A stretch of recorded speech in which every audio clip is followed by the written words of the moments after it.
Good morning. Beautiful day, nice and cool. I still feel like I'm sweating, so imagine that.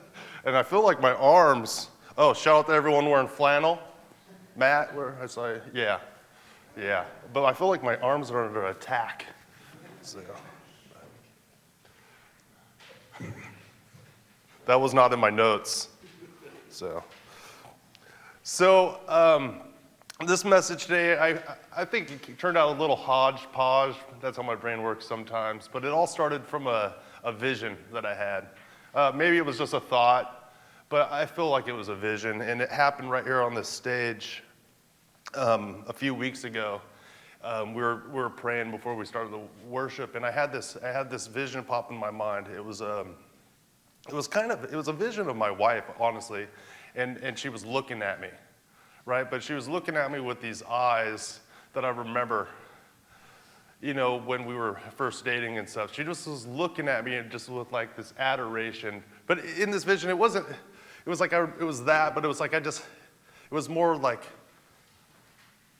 that look. I just felt that look, and how a woman could look at a man, or a man could look at a woman, and not being weird, but just with an adoration for them, and it just struck me, and so I started thinking about what that meant. I was like, okay, it just striking me at this moment, what does that mean? And so, like I was saying, like when me and my wife were dating, she still looks at me that way, But I remember when it first happened. I was hanging out with her, and I was like, she was just looking at me. We'd hang out in my truck, and she would look at me, and I was just like, she loves me. This girl loves me. Not only that, I feel like she respects me and she cares for me.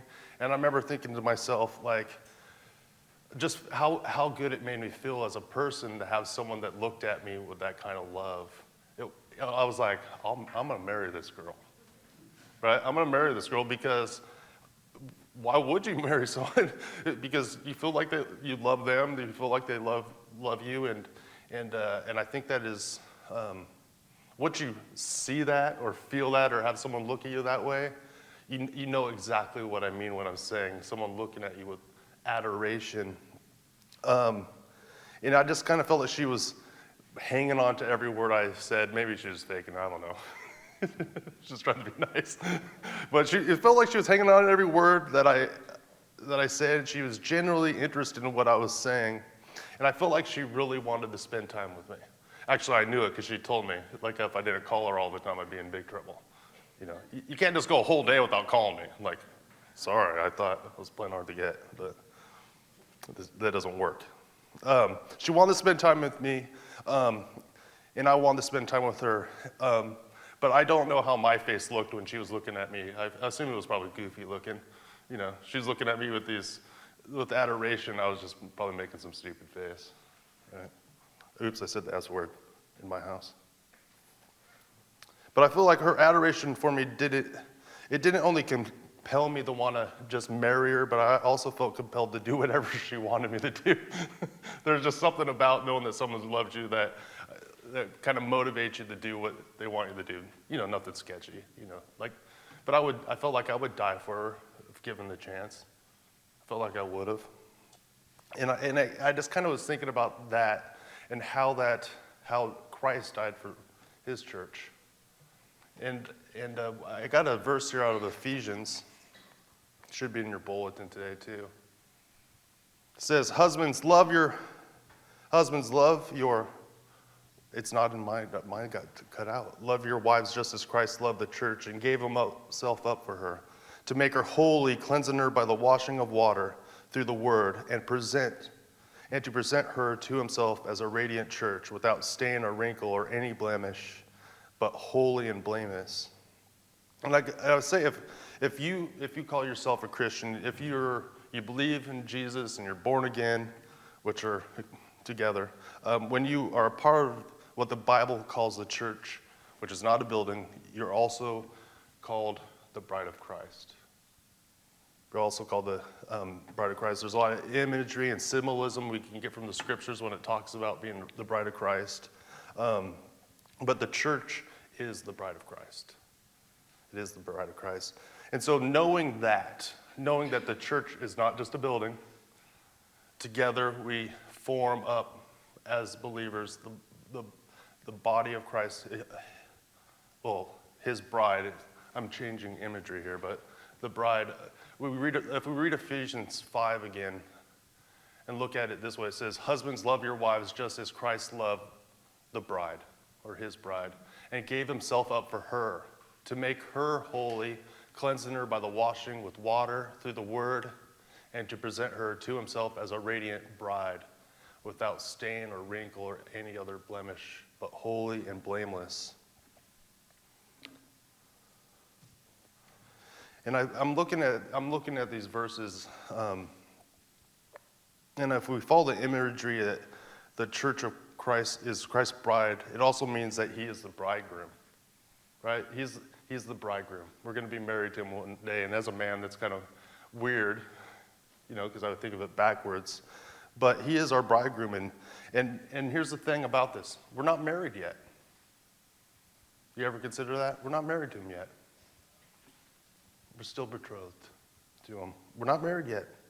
We're still in the betrothal period. And betrothal, I kind of looked it up and I saw different things. It's a formal engagement, which is a legal engagement essentially, to be married. And nowadays we call them engagements. Back in Jewish days, these times, it usually lasted a year, but I was reading part of the law on this stuff, not out of the Bible, just like what tradition is taught, and they said it has to be at least 7 days, right? You got to at least wait 7 days to get married, but it was typically a year. And so in the biblical days, it also meant that the bride and the groom were separated until the wedding. They were separated. You weren't even, not to just see her on the day of the wedding, you weren't allowed to see her for like a whole year. Just imagine that if you got engaged to someone who was like, well, I'll see you in a year. Most people are like, never mind, that's too long. That's why it probably went down, well, now at least 7 days, because people are like, I just met her today, let's go. Oh, that's Vegas, right? But this is where we are right now as the bride of Christ. We're in a betrothal period and we're waiting for him to return. We're waiting for him to return. And so when I was thinking about this lesson, I'm like, okay, I need to draw out a goal. I like to have a goal for us in the day, something that we can, come away with, or something I can get us, to motivate us in some way. What's the goal? And I asked myself this question: how do I get the church to look at Jesus with adoration? If I'm going to stand up here and teach you, I'm like, okay, my goal, how do I get you that's listening today? Hopefully I'm just not up here pointlessly, how I want to go, like, how do I get you to look at Christ with adoration? And I feel like it was a tough question for me to answer. How do I get the church to do that? Because if God can't motivate you, right? Can I? I think I'm asking the wrong question, but we'll get to it. But I'm going to have a video come up here. And it's just a video I found that I feel like it shows what adoration looks like. When I'm talking about, me and my wife watched some of these homesteading videos, and there was one day we were watching this video, and this married couple, the wife looks at this guy, right? And she's like, I like the way she looks at him. And so it popped in my head after I was had that vision of like just the feeling when someone looks at you with adoration. So I got a short video. Just watch how she looks at her husband during this video. All right, got him in. Yes. So happy. It's so nice having extra light. It's so beautiful. I love it. So I didn't get to film the rest of that. This is actually tomorrow. It is. We had friends over for dinner, and they showed up about the time I got done framing everything. Which is great. It was great. You got help. He helped me put them in and get them all finished, everything. So we're nearing the point. If you shut all the windows and the door, stuff starts moving. Yes. Like wow, this is even really... despite the holes in the floor. Like, this is starting to get airtight. This is nice. It's good. I love it. This is so pretty. This is exactly what I had in my head. Good. I stole that from the internet, so. But you see what I'm saying? It's a homesteading video. They're renovating some old trailer and stuff. That has nothing to do about it. Could you see how she looked at her? You know, she was just looking at him like she watching what he was saying and just looking at him like she actually loved and respected him.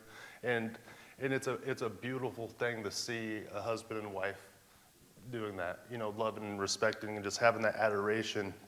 And so I was like, okay, I'll try to answer my question, the earlier one. How do I get the church to look at Jesus with adoration? By asking some more questions. So that's what I do. If I don't know how to answer a question, I'll ask more questions to try to find the answer to the questions. So I just like to confuse everybody and myself. So here's the first question. Do you spend time with him? This is basic preacher stuff. Do you spend time with Jesus? Right? It's a question. And I feel like this kind of breaks down when I look at it, because it kind of breaks down the separated during the betrothal period with Jesus, because Jesus is God. You know what I'm saying? Jesus is left and we're waiting for him to return, but he's still everywhere because he is God. So it kind of breaks down in that, but I kind of feel like in the business of life, we forget Jesus. Anyone forget Jesus when you get busy? I think everyone does. Right? And it's the same with the other relationships we value. We get busy in life, and I got a bunch of kids running around, and sometimes I look over and I'm like, oh, my daughter's been sitting in there the whole time, and I didn't even notice she was there. And it always breaks my heart when she's like sitting over there. I'm like, oh, hey, Faith. You know, but life can get busy, and it's easy to lose sight of the people you love, even Jesus, right? Relationships take work. They really do. And if we love and respect someone, it should spur us on to be intentional in our pursuits. And so if we take that with Jesus, do you spend time with him? It means we got to be intentional to do it. It's not just going to happen, or Jesus isn't just going to come and force you to spend time with him. That would be horrible to have to do that to someone all the time. And would you want to marry someone who continually ignored you or didn't want to spend time with you? Right? What if would you want to hang out with someone that was ghosting you all the time? And if you don't know what ghosting is, that's when this is for people over 40. That's when someone text messages you and you ignore the text message and you don't text them back. Right? Just imagine you ghosting Jesus. He's been texting you all day, right? But you're like, no, I'm just going to ghost him right now. But he knows, right? You don't want to spend time with people that don't care about you, don't want to be with you, that won't text you back, right? It makes you feel like you're not valued. It's not good. And to answer that question straight out, how do I get the church to look at Jesus with adoration? I think I'm to remind you and myself, all of us, to be faithful to whom we've been betrothed. That's how I get the church to look at Jesus with adoration, is just to remind you to be faithful. Be faithful. You're betrothed to him, and he is coming back. Be faithful to him. And you can't look at Jesus with adoration if you're practicing infidelity. You can't. 2 Corinthians 11 says, this is the Apostle Paul talking, says, I am jealous for you with a godly jealousy. I promised you to one husband, to Christ, so that I might present you a pure virgin to him. But I am afraid, just as Eve was deceived by the serpent's cunning, your minds may somehow be led astray from your sincere and pure devotion to Christ. And you see, I look at this and I'm like, the Apostle Paul had a pastor's heart. He had a pastor's heart. He put blood, sweat, and tears literally into the church, built it up. He had a heart for these people, but he was concerned that for the church of Corinth that they had been deceived and led away. Just imagine you work with like, and then you're like, you start seeing all these things happen in the church. You're like, man, their eyes aren't on Jesus anymore.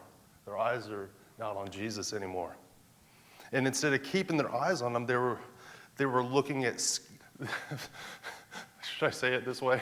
They were looking at scantily dressed joggers, metaphorically. Instead of looking at the one that they were betrothed to, they're checking out everyone else, seeing if they had other options during the waiting period, right? And you don't think that's what our hearts do, then you haven't looked deep enough. It's easy for that to happen. Or maybe they had eyes for a Lord that let them do whatever they wanted. I think that's what happens a lot of times in our hearts. Our Lord doesn't give us what we want, so we kind of look to a Lord that lets us do whatever we want. We get to make them up ourselves. In the old days, they'd carve them out of stone and wood and all these types of things. Go the great work to make these gods that let them do whatever they wanted. See, this one, for only $19.99, you can buy one of them and do whatever you want also. So I have another question. Simple one. Do you know what Jesus likes and dislikes? Do you know what Jesus likes and dislikes? Because if we spend time with someone, we end up knowing what they like and what they dislike. It just happens. You start knowing. Did you know that my wife does not like cheese? Anyone here, right? You have to spend time with her to realize that that's ridiculous. Who doesn't like cheese? I met another person that didn't like cheese. Like, you guys should become friends on the internet. Start your own I don't like cheese group, because I found 2 unicorns now, whatever. But if you spend time with somebody, you end up knowing what their likes and dislikes are, and you also start to value what they value. You look to them and it's like, what do you value, And you look at it and you start to value those some things. You guys get on the same page, and it's a beautiful thing, as long as no crazy destructive stuff is happening, but in a positive sense,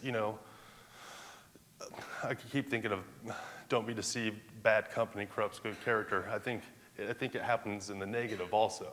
But we start to value the things that other people around us value. And I was thinking, is there any way for us to kind of find out what Jesus values? Is there any way to do that? Oh, you got one? This is an interactive day, so. What's one way? Well, yes. In his word. Oh, it's like the most basic thing ever, right? It's like his word. I feel like as a teacher, I have to repeat myself over and over when it comes to this. It's like, you need to get into God's word. You need to get into God's word. Why would I say that? Because I want to be lazy and you do the work and I want to give you advice? No, because that's spending time with Jesus changes what you value into the way that he values. It changes you. And if look at Ephesians, it's like a washing. It's a washing of yourself and looking more like him. And that's what changes us. That's why I have to repeat. It's like, you read God's word? No. Do you listen to God's word? Do you think about God's word? Well, if you're not spending any time with him, there's your sign. God's word is like a shower, right? And if you don't get in the shower, you start to stink, right? You start to stink. Your heart starts getting harder, and you're not acting like who you're betrothed to. You're not acting like Jesus. Ephesians 5:26. I'll put it up here again. It says, to make her holy. This is talking about the church. Cleansing her by the washing with water through the word. It's very important. And as a teacher, in any respect, I will tell you, get into the word first thing every time. I'd also say pray also. But get into the word. And I can try to lead you to a place that is good for you, but you have to spend time with Jesus. Oh, by the way, another name for Jesus is the Word. So think about that. And so when I was asking myself, again, back to this, how could I get the church to look at Jesus with adoration? I had to ask myself the same question. Whenever I think about someone else doing something or trying to get someone else to do something, I'm like, okay, what if I ask myself that question? How do I fall in love with Jesus over and over again? How do I remember my first love? I'm asking myself all these questions. And I have to say, when I was thinking and asking these questions, I have to say it's tough. This is a tough thing. You would think it'd be easy. I thought it was going to be easy when I became a Christian, but it's not as easy as I expected it to be. I didn't realize all the junk in my heart. And I was just over there praying about it. I'm like, man, I have horrible attitudes and stupid stuff. Oops, said that word again. Comes in my head. And I'm, because sometimes I'm like, I want to boast about like, oh, I'm a Christian and, I got all the things figured out. But that's not true. It's not true. I don't have it all figured out. I have rough days. I have bad days. My brain doesn't work the way I want it to. My heart gets hard. And I'm like, I just want to fall in love with Jesus the way that I'm preaching about it. I need to do those same things. Yes, we need to talk to him. We need to get in his word. We need to spend time with him. We need to take showers, right, so we don't stink. But sometimes I feel like there is something missing. For me, when I say, okay, pray and get in God's word, and I give you advice, pray and get in God's word, I have to introspect in my life and say, do you know what? Sometimes praying and getting into God's word does not feel like enough. And I think there is something missing. And I think I figured out what it was. It's him. The bridegroom. He's still gone. He hasn't come back yet. And yes, it breaks down because Jesus is God, right? But I can't just reach out and grab him and give him a hug, can I? Not right now. I will someday. I think there's going to be a long line. Unless we do it all at once, right? But think about it. There's something in us that values relationships and having people around us, look of adoration. And just imagine looking Jesus in the eyes. Or imagine him looking at you with adoration. If he does that, man, I'm going to be blown away. I'm going to be blown away, but I think he's going to. One day, he's going to look at us that way. I'm going to be blown away. That was not in my notes. Okay, let's go. This verse comes to mind. It's 1 Corinthians 13:12. For now we see only a reflection, as in a mirror. Then we shall see face to face. I know in part, then I shall be fully known, even as I am fully known. We just see it blurry. We don't see the whole picture. And so is prayer important? Yes. Is spending time with Jesus and his word important? Oh, yes, it is. But I think there's something else that needs to go along with those things. This is the way I was thinking about it. Have you ever had to travel away from your family and it could just kind of be just tough getting away? Like you get away from your family and it's like, even though you might want to get away, the moment you get away, you're like, oh, I miss them. I just want to get back to them.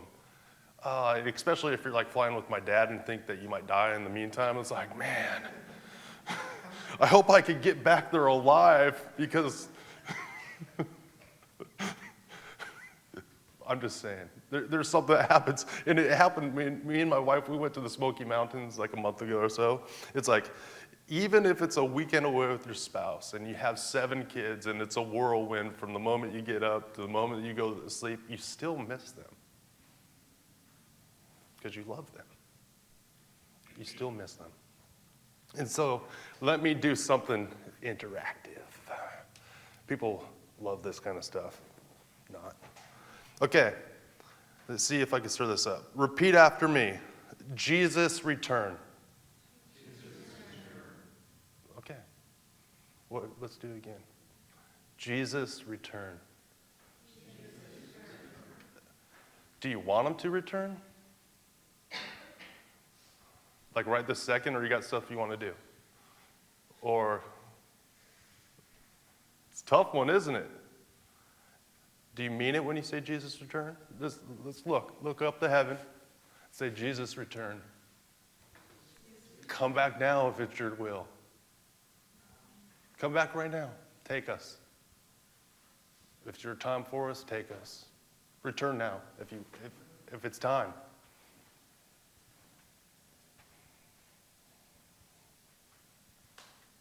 How does that make you feel? Is it at peace with him returning, or does it make you feel uneasy?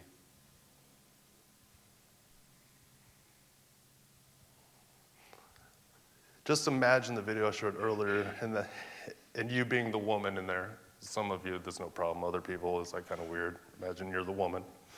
Imagine yourself looking at Jesus return with that same adoration she was looking at her husband.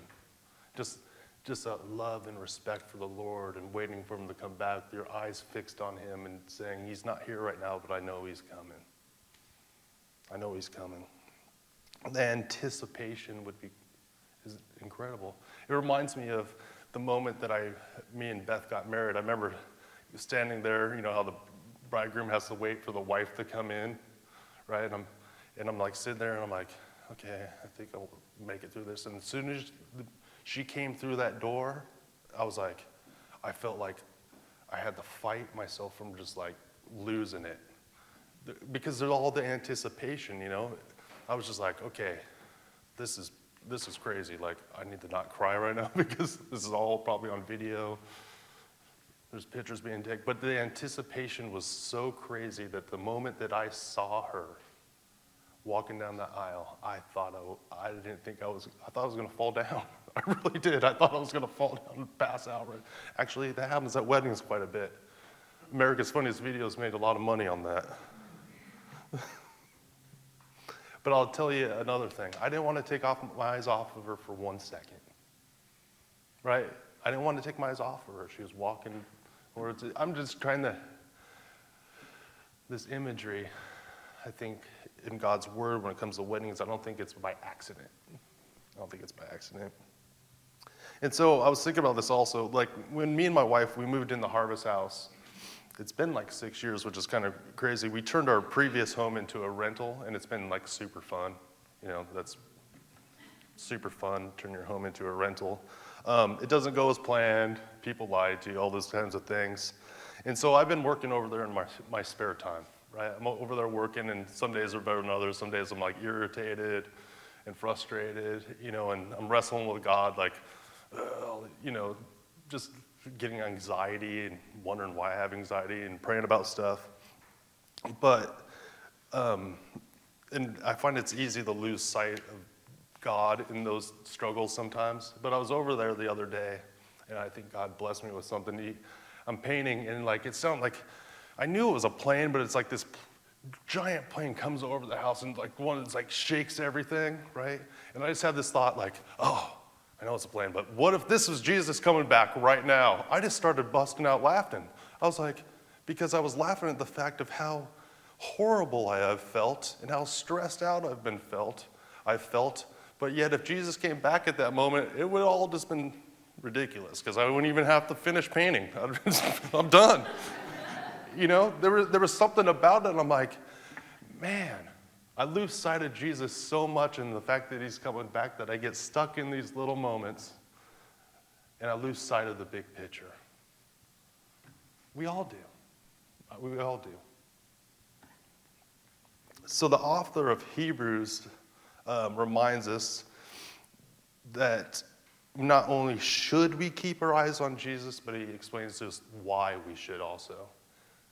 It's Hebrews 12:2, which I just preached on not too long ago, my favorite chapter. It says, fixing our eyes on Jesus, the pioneer or author and perfecter of faith, for the joy set before him endured the cross, scorning its shame, and sat down at the right hand of the throne of God. And I want to say our betrothed is coming back. He is. Don't lose sight of that. Let's keep our eyes on him because he is coming back. And whatever cross you are enduring at the moment, keep your eyes fixed on him, and you'll be surprised at the faith you'll have and the joy that you will experience even in the struggle. It blows me away. I was thinking about maybe preaching this next week, but I had this thought, like, who wants to suffer and be in pain? Like, literally no one. Like, I think that's ridiculous to be in pain.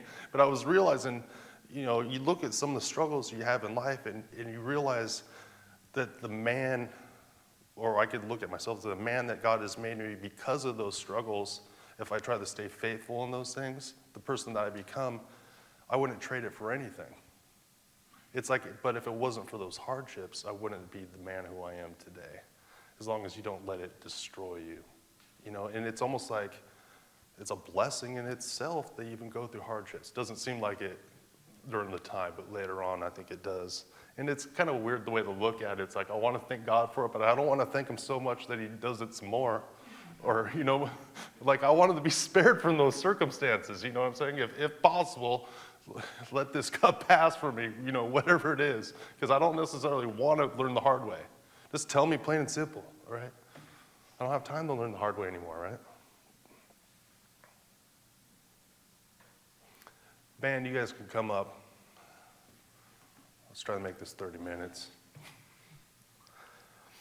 I'm going to repeat what I said. Our betrothed is coming back.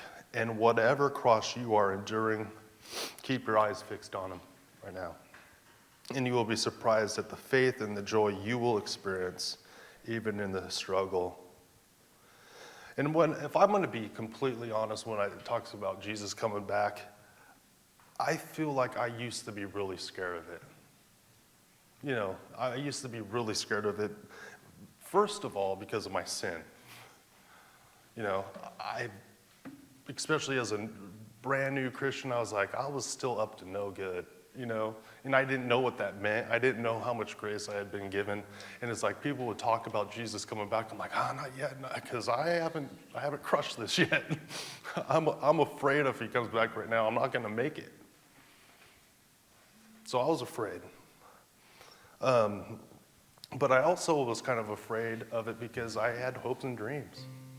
I have ideas in my mind of things that I wanted to do with my life. So it's like, kind of a selfishness in some respects. But it's like there was things I wanted to do.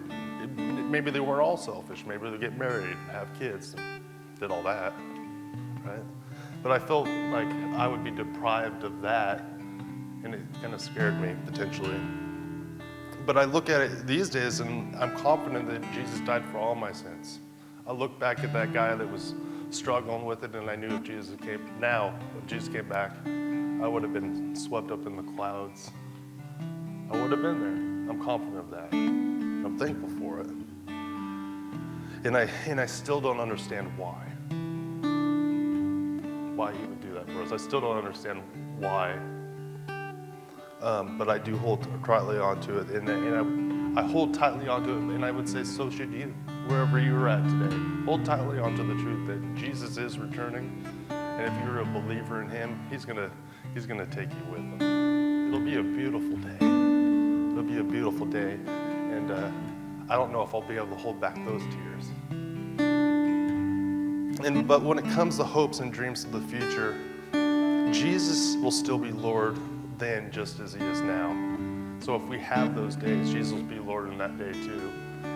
He's Lord now and he'll be Lord then. So if he wills for these things to happen, and you're listening to him, these things are going to happen. And so I've been working on this saying when it comes to that, because there was a time in the church that people thought Jesus was coming back with immediately, so they stopped working. They sold all their stuff and were just partying essentially all the time. They're like, well, he's coming back, so let's not work and let's not do anything anymore. That's not how it's supposed to work. And this is what I tell people. I say, we need to make sure that our hearts are ready for Jesus to come back today. If you're afraid of him coming back, it's something you need to deal with in your heart today. Get right with him today, while it's called today. But if you're confident in it, right, do not lose sight of that also. And work hard for the generations that come after you. I say be ready now, but be ready for them to come back in 1,000 years. Don't be lazy with your spouse or your kids or your family members that don't know the Lord, or because we have an opportunity to potentially have a generational impact that I don't think we should also lose sight of because he is coming back. Everyone says it's going to be soon. Remember my grandpa saying that. It'll be soon. Actually, he scoffed at it and said, well, everyone says it's always going to be soon because they don't want to die. That's what I heard he said. Come back.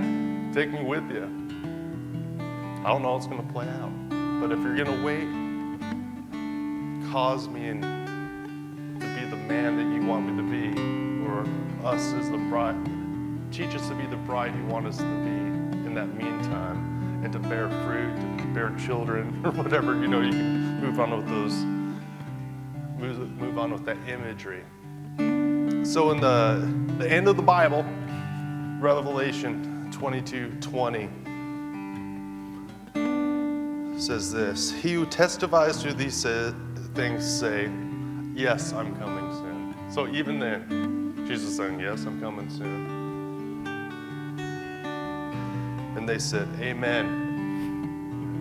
Come, Lord Jesus. And I pray that as his betrothed, his bride, we can look at him with adoration, with the love and respect that he deserves, and live our lives in such a way that we would be more than ready to go with him right now. But more than willing also to fight for our families and our children and our communities while we still have breath. Because before too long, he will come back and we will see clearly. We will. So the band's going to play a song, and I feel like I always have to give an invitation. If you're uneasy at all about the Lord coming back, come down here, pray. Let's try to settle our hearts that it's and look at him with adoration and anticipation of a wonderful wedding ceremony and an amazing adventure that'll happen after that. I heard a saying, it says, it goes something like this: you're too heavenly minded to be earthly good, right? And I say hogwash to that. I say unless we're heavenly minded, we won't have the right perspective on what we're supposed to do here while we're on earth, and why we're still here, and why he hasn't came back yet. So I say, fix your eyes on Jesus. Hey, try to make it through a whole day without looking at that jogger. Men, metaphorically, obviously, right? Try to make it a whole day with your eyes fixed on Jesus.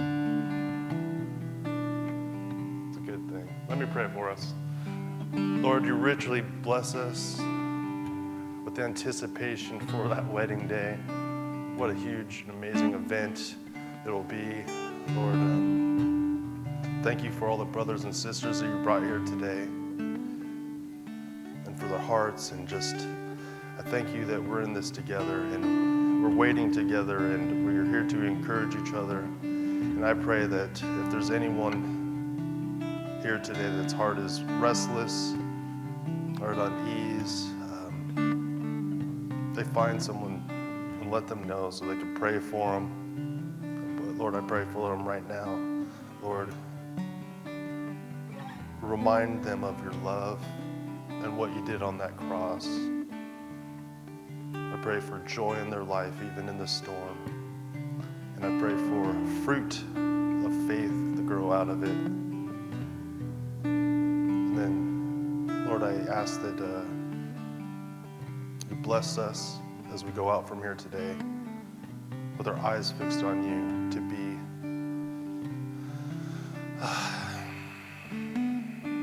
just a light in this world. And I pray that all in Jesus' name. Amen.